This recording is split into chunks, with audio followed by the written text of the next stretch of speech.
오늘은 제단, 이 제단을 이제 또 다른 말로 번제단 이런 얘기를 많이 하거든요. 그러니까, 제사를 드릴 때 쓰는 이 제단을 이야기하는데, 제단, 성막들, 그 다음에 등잔, 등불에 대한 이야기를 말씀을 나누도록 그렇게 하겠습니다. 그래서, PPT 잠깐 좀 볼게요. 네. 아, 죄송합니다.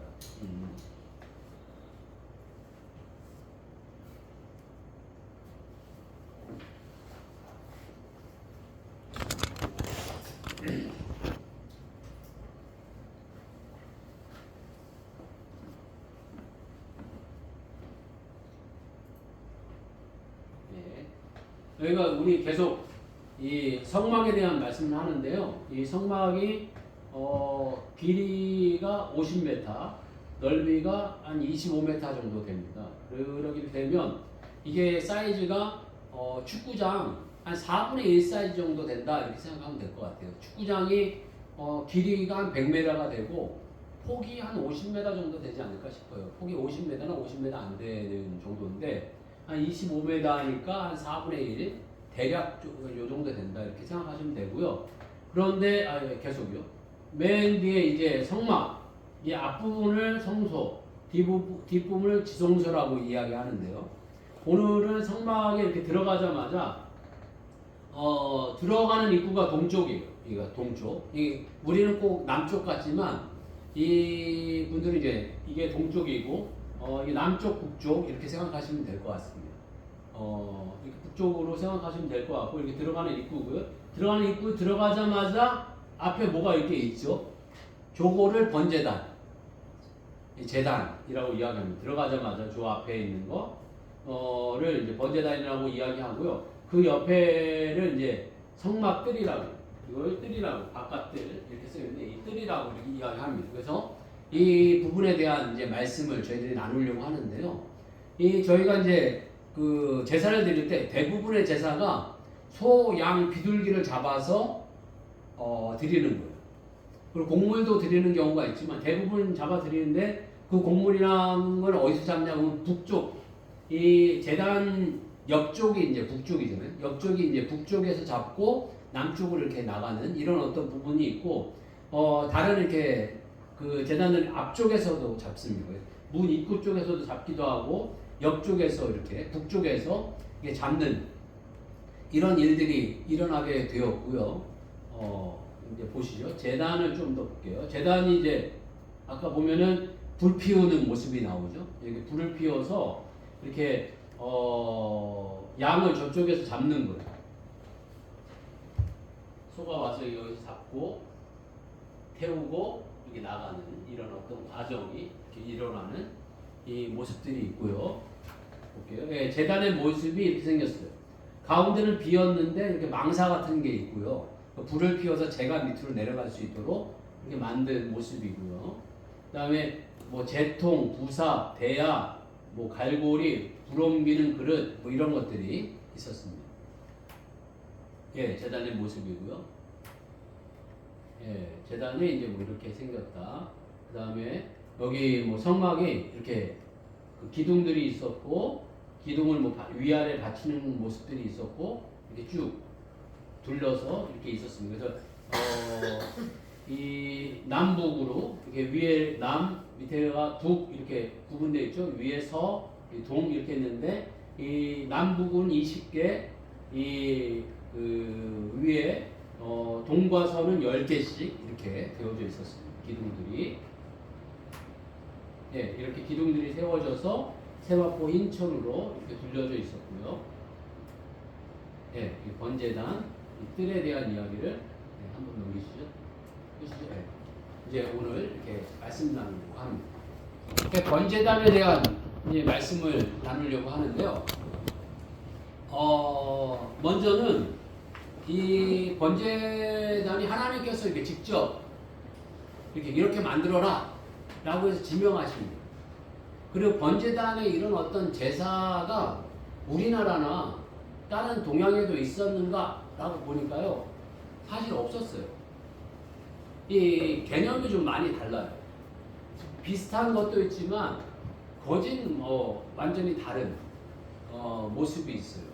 여기에서 그 일단은 이 제사에 대한 이 부분을 이야기를 하면 전 약간 조금 안티 같은 마음이 있어서 안 좋은 것들을 먼저 이야기를 하면요. 이 제사가 이 성막 중앙에 있었잖아요. 성막 중앙에. 중앙에 이렇게 딱 있었는데 이 사람들이 가장 힘든 게 뭘까 이런 생각들을 한번 먼저 해보게 됐는데 성막 중앙에 딱 놓여져 있었는데 이 중앙에서 소나 양이나 비둘기나 이런 걸 잡으면은 어떻게 됐을까 이런 생각을 해보게 되면 일단 이게 쉽지 않았을 것 같습니다. 일단은 냄새적으로 피냄새가 많이 났을 거고요. 그 태웠으면은 그 고기 타는 냄새가 좋기도 하지만 또 허물이 있었을 것 같아요. 안 좋은 것도 많이 있었을 것 같고요. 그런 어떤 형태의 모습이었는데 그게 하나님이 거룩하게 여기시는 그 성전 바로 앞에서 그 일이 이루어졌다는 거예요. 그리고 이 사건이 이 천막이 이 성막이 이 사람들 동서남북으로 이 12지파가 쭉 흩어져 있는데 그 중앙에 이 일이 벌어졌습니다. 그런데 우리나라로 따지고 보니까요. 우리나라에서는 이 그 고기를 먹기는 했어요. 먹기는 했는데 고기를 잡는 이 사람들을 제일 천하게 여겼습니다. 백정이라고 그래가지고 아주 그 천하게 여겼어요. 그리고 제가 알기로는 사대문 안에는 고기를 못 잡았어요. 사대문 밖에서 고기를 잡아가지고 그 안으로 가지고 들어왔죠. 그리고 이 점점점 요즘 시대도 이 뭐 마장동이라든가 뭐 이런 데는 어쩔 수 없이 그냥 하고 있는데 서울 약간 외곽 쪽에 그 고기 잡는 데들이 있긴 하지만 그것들도 그 기피 시설이하고 점점점 없애려고 하고 있습니다. 그리고 옛날에는 곳곳에 그렇게 소규모로 잡는 곳들이 많이 있었던 것 같아요. 소규모로 잡는 곳들이 있었는데 저희도 요 가까운 데 보면 태계원에 옛날에 있었어요. 근데 요즘에는 이제 없어지게 됐는데요. 거기 가게 되면 고기를 먹으러 막 가끔 가기도 하고 그곳에서 일하시는 분들이 있어서 제가 이제 방문을 하기도 하고 이랬지만 거기 가보면은 현대식으로 하고 있기 때문에 옛날 같지는 않아요. 여러 가지 좋죠. 물도 좋고 뭐 그 도살하는 것도 더 쉽고 간편하게 뭐 전기로 한다든가 아마 그러지 않을까 싶어요. 그런데도 피냄새가 진동합니다. 가면 피냄새가 진동을 하고 이렇게 어려운데 하나님은 왜 이러셨을까? 왜 이렇게 짐승 죽이고 이런 것들을 이렇게 좀 쉽지 않은데도 불구하고 이 중앙에 가장 이렇게 독특하게 중요한 행사로 우리들에게 이런 일을 하셨을까? 이런 것들을 한번 생각해 보게 되고요. 이러한 일들을 왜 하셨을까? 뭐 정답을 찾기는 어려운 부분도 있지만 이런 의미가 아닌가라는 것들을 발견하고 또 주님께서 가르쳐 주시는 이 제사에 또 독특함이 있습니다. 독특함. 그 다음에 또 유일함도 있습니다. 이 유일함의 이유가 뭘까를 발견하면서 돌아보고 저희들 더 믿고 따라가는 주의 종들 되었으면 좋겠습니다. 먼저는요, 일반 제사들을 보게 되면 이 예수님 하나님이 가르쳐 주신 이 제사와 그 일반 제사하고는 큰 차이가 있어요. 그래서 이 짐승을 이렇게 죽여갖고 바치는 이런 제사가 있었나? 라고 보니까는 이런 제사는 없었어요. 뭐 비슷한 일이 있었을런지는 모르겠지만 이런 제사는 제가 쭉 찾아보니까 다 없었던 걸로 이야기하고 짐승을 바치는 건 있었어요. 짐승을 바치는 건 있었는데 그거는 음식으로 바치는 거예요. 하나님께서 바치는 그 의미는 음식으로 바치는 의미가 아닙니다. 음식으로서 그 어떤 소나 양을 바치는 의미가 아니고 뭐 나중에 더 말씀드리겠지만 죄를 대속하는 데 초점이 맞춰져 있어요. 인간의 죄를 깨끗하게 하는데 초점이 맞춰져 있는데 이 일반적인 이런 대부분들의 제사의 특징은 뭐냐 하면은 그 신을 만족하게 하고 신을 기쁘게 하는 데 있어요. 그래서 신을 기쁘게 하기 위해서 뭐 먹거리를 많이 차리는 거예요. 먹거리를 많이 차리는데 그 중에 이제 좋은 먹거리가 육식이 있으니까 이 육적인 이 고기를 이렇게 해서 바치는 거예요. 그래서 뭐 돼지 머리도 갖다 바치고 소 머리도 갖다 바치고 그래서 맛있게 드시라고 이렇게 갖다 바치는 의미가 있습니다. 그런데 이 예수님, 이 하나님이 말씀하신 이 제사는 하나님이 기뻐하시려고 제사를 바치는 게 아니에요. 이 제사를 바치는 이 의미 가운데 가장 큰 의미는 뭐냐면 너희 죄를 대속하라는. 그래서 우리가 만약에 내가 소를 잡으려고 데리고 왔으면 소를 끌고 와가지고 내 죄가 너에게 다 전가되었다 라고 해서 내가 그 소를 바치고 싶으면 내가 안수하는 거예요. 내가 안수하고 내가 직접 소를 죽입니다. 그리고 난 다음에 제사장에게 갖다 줍니다. 그러면 제사장이 그 피를 받아다가 이제 제단에 뿌리고 이걸 각을 떠가지고 이제 바치는 겁니다. 그러니까 죽이는 것까지 내가 하는 겁니다. 제가 뭐 그 죽여봤자 뭐 그 파리나 모기밖에 벌레밖에 죽인 게 없기 때문에 이 그 짐승을 죽이면 어떤 느낌입니까? 이런 느낌은 잘 모르겠는데 세상이 이거 쉽지 않았을 것 같아요. 이 비둘기 하나, 이 닭모가지 하나 이거 꺾는 것도 정말 쉽지 않았을 것 같습니다. 근데 하나님은 우리에게 직접 네 손으로 네가 하라는 거예요. 네가 해보라는 거예요. 그걸 통해서 하나님께서 뭘 느끼게 하셨을까? 이런 생각을 해보게 돼요.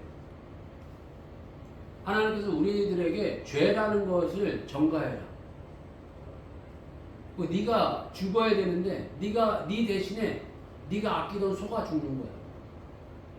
네가 아끼던 양이 죽는 거야. 네가 아끼던 비둘기가 죽는 거야. 라고 하면서 이 닭모가지를 꺾고 이 비둘기 머리를 꺾고 이 양의 목을 꺾고 이게 죽일 때 이 느낌이 어땠을까? 이런 어떤 생각들을 해보게 됩니다. 근데 이거를 직접 네 손으로 하라는 거예요. 자기 손으로 해서 이거 바쳐보라라는 말씀을 하십니다. 그러니까 이 제사는 어떤 부분에서 하나님께서 드리는 이 제사는 일반 우리 그 다른 이렇게 유교적인 제사라든가 유교적인 제사가 크죠. 그 다음에 뭐 불교적인으로도 뭘 바치는지 모르겠는데 불교도 뭘 바치는 제사는 신을 기쁘게 해서 신에게 복 받는 게 초점이라고 한다면 하나님께서 우리들에게 드리는 이 제사라는 이 의미는 신을 기쁘시게 하는 게 아니라 너를 온전하게 하는 거야. 나를 온전하게 하는 나를 온전하게 하는데 초점이 있고 그 특징이 있어요. 그래서 그러면 일반적으로 드리는 제사는 신을 위한 제사고 이 기독교적인 제사는 인간을 위한 제사인가? 인간을 위한 제사는 아니지만 하여간 인간을 중점적으로 뭔가 드리는 제사인 것처럼 이렇게 말씀을 하시고 있습니다.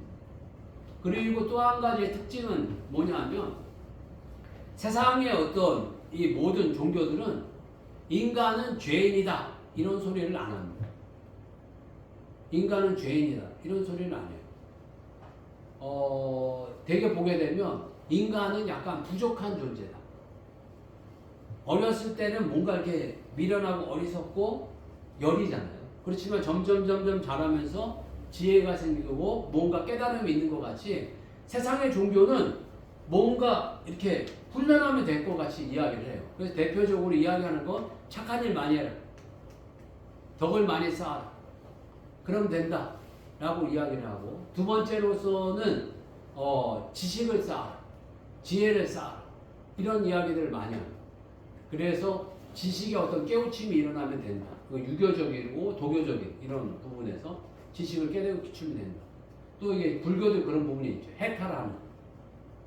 어떤 면에서 선행을 쌓고 지식을 쌓고 이러면 다 된다. 네, 물질적인 어떤 헌신을 하면 된다. 이런 어떤 생각을 가지고 부족함을 벗어나는 길로 뭔가 이야기를 하고 있는데, 이 기독교적인 이 제사의 의미 가운데 하나는 인간은 무언가 이렇게 노력한다고 되는 존재가 아니라는 거예요. 죽어야 된다는 거예요. 죽어야 된다. 예수 그리스도 안에서 완벽히 죽어야 된다 라고 이렇게 표현을 하고 계십니다. 그래서 예수님께서 이 땅에 오셔가지고 이 제사의 기본적인 바탕 가운데 우리들에게 완전히 죽음을 보여주신 거예요. 십자가에 달려 돌아가심으로 말미암아서 우리들이 이제는 예수 그리스도 안에서 새 피조물이 되게 하시는 것입니다. 그래서 그런 중 누구든지 그리스도 안에 있으면 새로운 피조물이라. 이전 것은 지나갔으니 보라 새 것이 되었도다 라고 말씀하고 계십니다. 그러니까 인간은 기독교 안에서는 무언가 이렇게 고쳐 쓰는 존재가 아니라 새 피조물이 되어야 될 존재라. 완전히 죽어야 되고 새로운 존재가 되어야 될 거다 라는 것을 보여주시고 말씀해 주시고 계십니다. 그래서 이 제사의 이 모습을 통해서 기독교는 인간 중심의 제사인 것처럼 말씀해 주고 계세요. 인간이 네 자신이 온전하게 되어야 된다 라는 걸 보여주고 계시고, 기독교에서는 인간이 온전하게 되어야 하는데 그냥 온전하게 되는 게 아니라 완전히 죽어서 새 사람이 되어야 한다 라는 것을 보여주는 의미가 있습니다. 그리고 이 의미 가운데 기독교는 완전한 길이 있다라는 것을 우리들에게 보여주시고 말씀해주고 계세요. 고린도전서 11장 1절 보게 되면 내가 그리스도를 본받은 자 된 것 같이 너희는 나를 본받는 자가 되라. 이런 이야기를 하는 경우가 없어요. 너희 열심히 공부해라, 열심히 선을 닦아라 이런 표현을 하지, 완벽하게 온전하게 이루는 길이 있다 라고, 완전한 길이 있다 라고 이렇게 표현하는 경우는 없습니다. 그런데 이 예수님 우리들이 그렇게 말씀하시죠.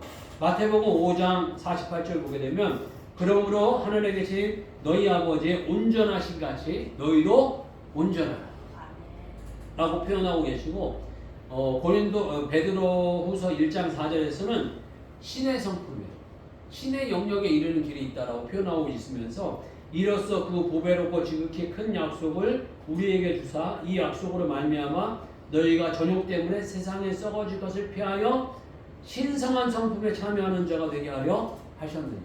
그러니까 신의 성품에 이르는 길이 있다라고 말씀해 주고 계십니다. 그리고 또 예수께서 이르시되 내가 곧 길이요 진리요 생명이니 나로 말미암지 않고는 아버지께로 올 자가 없니. 내가 곧 길이고 진리고 생명이다 라고 말씀해 주시고 계십니다. 그러니까 이 예수님이 인생에 길이 있는데 완전한 길이 나에게 있다. 완전한 진리가 나에게 있다. 완전한 생명이 나에게 있다 라고 이렇게 말씀해 주시고 계십니다. 제가 이번에 신천지 2단을 보면서 신천지 2단이 전도할 때 그렇게 전도를 하는데요. 인간이 교회에 열심히 다니지만 늘 마음에 허전한 마음이 있거든요. 허전한 마음. 그 마귀가 주는 마음이에요. 허전한 마음. 뭔가 더 채워야 되겠다 라는 그런 마음들이 들 때가 있어요. 그런데 야 이거 봐, 지식으로 채워야지. 네가 열심이 없어서 그러는 거야. 열심을 냈는데 네가 뭔가 헌신을 안 해서 그런 거야. 헌신하면 돼 라고 꼬드기니까 홀라당 넘어가가지고 나중에 갔다는 거예요. 그래갖고 열심히 20대를 신천지에서 열심히 하면서 뭔가 만족하고 뭔가 열심히 하면 열심히 한 것 때문에 보람을 느끼고 기쁨을 느끼고 막 이랬는데 나중에 알고 보니까 그게 아니라는 걸 알게 됐다는 거예요. 내가 열심히 한다고 이 유교같이 불교같이 어떤 해탈의 경지에 어떤 득도의 경지에 이르는 게 아니라 오직 예수 그리스도를 믿음으로 말미암아서 내가 구원을 얻는 거구나. 내가 받은 구원은 내 은혜가 아니라 하나님의 오직 예수 그리스도의 은혜구나 라는 걸 발견하게 됐다는 거예요. 그러면서 그 신천지를 떠나 나와서 이제 새로운 길을 출발하게 되었다라는 간증을 듣게 되었어요. 이 제사의 이 의미는 우리가 열심히 뭔가를 해가지고 뭔가를 얻는 게 아니라는 거예요. 우리는 그럴 수 없고 죽어야 되는 존재가 되었다는 것. 희망이 없는 존재가 되었다는 것. 그걸 깨닫고 우리의 죄와 우리의 부족함은 다 십자가 앞에, 예수님 앞에 다 내어놓으면 예수님께서 그 십자가의 죽으심으로 말미암아서 우리의 죄를 다 씻겨주시고 우리가 얻는 것은 다 은혜로 공짜로 얻을 수 있는 인생이 되었다라는 것을 보여주시고 깨닫게 해주시는 상징이 되었다는 것을 우리들에게 알려주시고 있습니다. 어떤 분들은 그러세요. 아, 공짜로 얻으니까 너무 싱거워요. 공짜로 얻으니까 너무 싱거워요. 이런 마음을 갖게 되는데 어떤 부분에서 중요한 건 다 공짜예요. 우리가 지금 살아가는데 제일 필요했던 건 부모님의 사랑인데 부모님의 사랑은 우리가 돈 주고 얻었나요? 공짜로 얻은 거죠. 공짜로. 우리의 모든 일가 친척들 친구들 돈 주고 샀나요? 돈 주고 살 수 없어요. 돈 주고 산 사람들은 다 거짓이에요. 다 돈 주고 뭐 했다는 건 다 거짓말이에요. 그리고 다 얄팍한 것들이에요.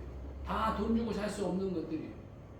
우리가 지금 숨 쉬고 살아가는 이 공기 돈 주고 사나요? 돈 주고 살 수 없어요. 물도 돈으로 이렇게 뭐 사지만 사실 물이 다 공짜잖아요. 흙이 걸어다니는 흙, 이 땅, 뭐 돈 주고 걷기도 하지만 이거 다 공짜예요. 하나님 주신 은혜 가운데 다 공짜예요. 우리가 정말 사랑하는 모든 것들, 중요한 것들은요, 다 공짜인 거예요. 공짜. 어떤 면에서 우리가 살아가는 예수님의 그 은혜, 그 사랑, 다 공짜라는 것을 우리들에게 보여주시고 계시고, 공짜이기 때문에 진짜이고, 공짜이기 때문에 더 값어치가 있고 귀한 것입니다. 그런데 저희들이 그걸 공짜이기 때문에 너무 쉽게 생각하죠. 부모님의 사랑도 쉽게 생각하고, 친구의 사랑, 가족의 사랑도 공짜다 보니까 너무 쉽게 생각하는 거예요. 정말 소중한 거는 값어치를 매길 수 없기 때문에 공짜라는 걸 저희들이 기억하면서 예수님의 은혜, 하나님의 은혜를 더더 귀하게 생각했으면 좋겠고요. 그 다음에 성전뜰의 개념이 나오게 되는데요. 성전뜰의 개념은 이 기둥이 1.5m였어요. 1.5m면은 한 요거보다 조금 높은 것 같아요. 강대산보다 이제 조금 높은 정도. 제 가슴 정도까지 이 평상시에 걸어다니면 가슴이나 한 목 정도 오는 높이가 1.5m가 아닌가 싶어요. 이 1.5m 정도면 성인 남성들은 다 보여요. 이렇게 안에가 다 보이지만 이 어린 아이들은 볼 수 없는 그런 위치에 이 성막들을 이렇게 쭉 둘르신 거예요. 성막들을 쭉 둘리다 보니까 지나다니면 그 안에가 어느 정도는 다 보일 것 같아요. 그리고 어린 아이들은 볼 수 없는 그런 상태가 되어져 갈 것 같은데 그 뜰을 이렇게 막으셔서 그 뜰 안에 아까 말씀하셨지만 이 제물들을 가져와서 죽이고 또 피 흘리게 하고 그 불태우고 이런 어떤 과정들이 있었는데요. 그 과정들이 거의 매일 일어났을 거예요. 매일 여러 번 일어나게 되고 어떤 일정한 기간 내는 하루 종일 그런 일이 일어났을 겁니다. 그런데 어린 아이들은 아마 키가 작아서 그 안에가 안 보였겠지만 그 주변에 이 성막이 가장 중앙에 있었기 때문에 그 냄새와 그 어떤 소리와 어떤 이 모든 것들이 모든 사람들이 다 알 수 있었을 거예요. 그 내가 제사를 드리지 않지만 그 냄새와 소리와 어떤 향기와 이런 것들은 계속 기억됐을 거예요. 자기가 직접 죽였기 때문에 어떤 이런 그 느낌, 그 생각들이 늘 기억나지 않았을까 싶습니다. 이 성막들의 이런 모습을 보여주시고 이 높이를 이렇게 하신 이유는 날마다 기억해라. 너희가 죄인임을 날마다 기억해라. 예수 그리스도 안에서 새 피조물 되었다는 걸 날마다 기억해라. 그 느낌, 그 냄새, 그 생각, 그 모든 것들을 날마다 기억하면서 하나님의 은혜를 되새겨라 라는 어떤 의미를 가지고 있는 줄 압니다. 그리고 또 맨 마지막으로는 등불을 밝히는데 이 낮에는 밝히지 않고 밤에만 등불을 밝히게 하셨어요.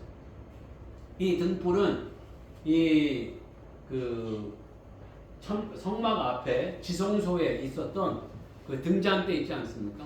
이 7갈래로 이렇게 세 갈래 하고 가운데 기둥에 있었던 7갈래로 갈라졌던 이 등불에 대한 이야기인데요. 이 등불이 밤에는 잘 비추라라고 표현하고 있습니다. 낮에는 꺼져도 되는데 밤에는 비추게 이렇게 하셨습니다. 어둠을 비추게 하신 거예요. 그래서 낮에는 아마 이 일반 채광으로 그 성막과 그 이 지성소와 성소를 비췄던 것 같아요. 그렇지만 밤이 되면 그 등불로 이렇게 비추게 해 주셨는데 우리 그리스도인들이 어둠을 밝히는 자들이라는 누군가의 어둠을 밝히고 어두운 것을 밝히는 인생이 되어져 가기를 원하시는 거예요.